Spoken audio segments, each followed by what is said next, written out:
So hi and welcome to this another episode with me Archie, where we talk about colleges and universities abroad. And in this video I'm going to talk about सबसे अच्छी job opportunities क्या हैं in terms of in Germany after your UG, right? Germany जो है वो काफ़ी preferred destination है. उसका रीज़न क्या है? बिकॉज जर्मनी जो है वो फ्री एजुकेशन के लिए जाना जाता है, राइट? बहुत सारी कंट्रीज़ में आप जाते हो, आपके एक्सपेंसेस जो हैं वो काफ़ी ज़्यादा होते हैं. वेयर इज़ जर्मनी में इतनी सारी पब्लिक यूनिवर्सिटीज़ हैं जिसमें आपके एकेडमिक्स, आपके प्रोफाइल के बेसिस पे आप फ्री एजुकेशन के लिए कहीं ना कहीं अप्लाई कर सकते हो. तो लेट्स से अगर आप यूजी के लिए जा रहे हो और आप जाना चाहते हो that highest paying jobs in Germany after UG क्या है, सो वो हम डिस्कस करने वाले हैं इस एपिसोड में. Let's get started.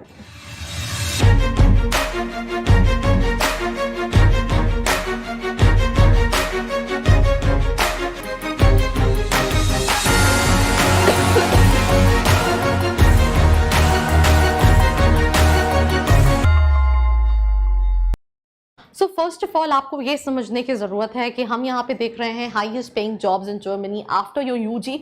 बट अगर आपको highest paying jobs in Germany चाहिए तो हम बीइंग एन इंडियन या फिर आप किसी भी दूसरी कंट्री में हैं, आपको या तो हिंदी आती है या इंग्लिश आती है, बट उन सभी जॉब्स के लिए जर्मन लैंग्वेज जो है, राइट, अगर आप एक फुल टाइम जॉब में कन्वर्ट करना चाह रहे हैं, एक स्टेबल जॉब चाह रहे हैं, तो आपको जर्मन लैंग्वेज जो है वो आना ज़रूरी है. बिकॉज जर्मनी में कहीं ना कहीं जर्मन लैंग्वेज को बहुत प्रेफर किया जाता है. तो we'll start with the first job. काफ़ी सारी स्ट्रॉन्ग जॉब अपॉर्चुनिटीज़ हैं, स्ट्रॉन्ग मार्केट है, बट सबसे पहली जो प्रोफाइल है इस कैटेगरी में that is software engineer. And it's not only about Germany, it's about there are so many countries out of countries abroad. And उन सभी कंट्रीज में जो सॉफ्टवेयर इंजीनियर्स हैं वो काफ़ी प्रेफर्ड हैं. जितनी भी टॉप कंपनीज हैं उनको सॉफ्टवेयर इंजीनियर्स रिक्वायर्ड हैं. एंड अगर आप देखोगे तो इंडिया जो है वो काफ़ी प्रेफर्ड लोकेशन है when it comes to software engineers. तो कहीं ना कहीं अगर आपने इंजीनियरिंग की है जर्मनी से और आप हाईएस्ट पेइंग जॉब्स देख रहे हो, तो this is one of the profile जहाँ पे आपको सबसे ज़्यादा जॉब पी की जा सकती है. इसमें आप डिज़ाइन, डेवलप और टेस्ट कंप्यूटर सॉफ्टवेयर करते हो. और अगर हम इसकी एवरेज सैलरी की बात करें तो Germany page around 50,000 euros to 85,000 euros per year.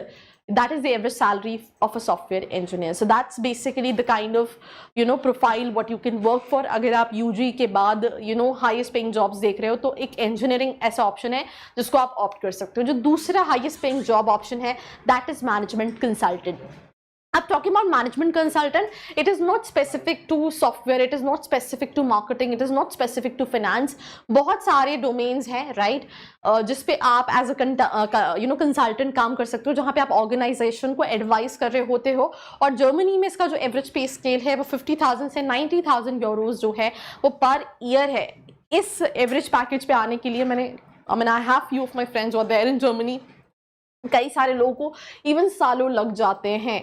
तो अगर आप एक अच्छी प्रोफाइल पे एक अच्छे कॉलेज से पास आउट होके जाते हो तो इस केस में आप इतना एवरेज पैकेज जो है वो कहीं ना कहीं ईयरली अर्न कर सकते हो आफ्टर योर यूजी कोर्स. जो थर्ड कोर्स है that is basically mechanical engineer. So अगर हम मैकेनिकल इंजीनियर की बात करें, design, develop mechanical system and devices, और जर्मनी में इसका जो एवरेज पैकेज है that is 45,000 euros to 75,000 euros per year, right. Again यहाँ पे डिपेंड करेगा कि आपने किस यूनिवर्सिटी से किया है, किस कॉलेज से किया है, आप किस यूजी कोर्स के लिए जा रहे हो, उस कोर्स का क्या स्कोप है, आपका क्या मोटिव है अब्रॉड एजुकेशन के लिए जाने का. ये बहुत सारे पैरामीटर्स हैं जो कहीं ना कहीं डिसाइड करते हैं कि आपको कैसा कॉलेज लेना चाहिए या कौन सी कंट्री लेनी चाहिए. और अगर आपको उससे रिलेटेड कोई भी क्वेश्चन है तो नीचे एक फॉर्म का लिंक दिया, that's called profile analysis form, जिसको फिल करके आप अपनी सारे क्वेश्चंस को पूछ सकते हैं. And I think these are 3 profiles what we discussed which is being highest paid in terms of jobs after your UG. And then we have physicians. Health एक ऐसी इंडस्ट्री है जहाँ पे मल्टीपल अपॉर्चुनिटीज़ हैं. तो treat illness, injuries and all these things, physicians, diagnose, ये सारे काम रहते हैं. और इसमें जो एवरेज पैकेज होता है वो 50,000 euros से 1,20,000 euros जो है पर ईयर के लिए रहता है. मेडिकल कोर्सेज के लिए जर्मनी काफ़ी नोन है. बहुत सारी स्टूडेंट्स इंडिया से अपना अंडर ग्रेड मेडिकल में करके इवन पोस्ट ग्रेड कोर्सेज के लिए भी जाते हैं, इवन रिसर्च कोर्सेज के लिए भी जाते हैं. जब कोविड था तो हमने देखा कि बहुत सारी जो वैक्सीनेशन जो है उनकी रिसर्च चल रही थी जर्मनी की यूनिवर्सिटीज़ में, जहाँ पे इवन स्टूडेंट्स को उसमें भी बहुत अपॉर्चुनिटीज़ जो हैं वो मिलती हैं. And with this moving to the next profile that is called data scientist. ये globally one of the most preferred specialization, most preferred jobs है जहाँ पे आप डेटा का एनालिसिस करके बिजनेस डिसीजंस लेते हो. और इसमें अगर हम बात करें तो 50,000 यूरो से 85,000 यूरोज जो है वो पर ईयर पैकेजेस है. And then we have lawyers for all the legal cases, for everything you need this, right? Advise, represent clients in court. Average salary is 50,000 euros to 1 lakh euros per year, because Germany जो है वो काफ़ी strict है when it comes to rules and regulation, काफ़ी ज़्यादा strict है. So for that इसकी demand जो है वो काफ़ी है when it comes to Germany.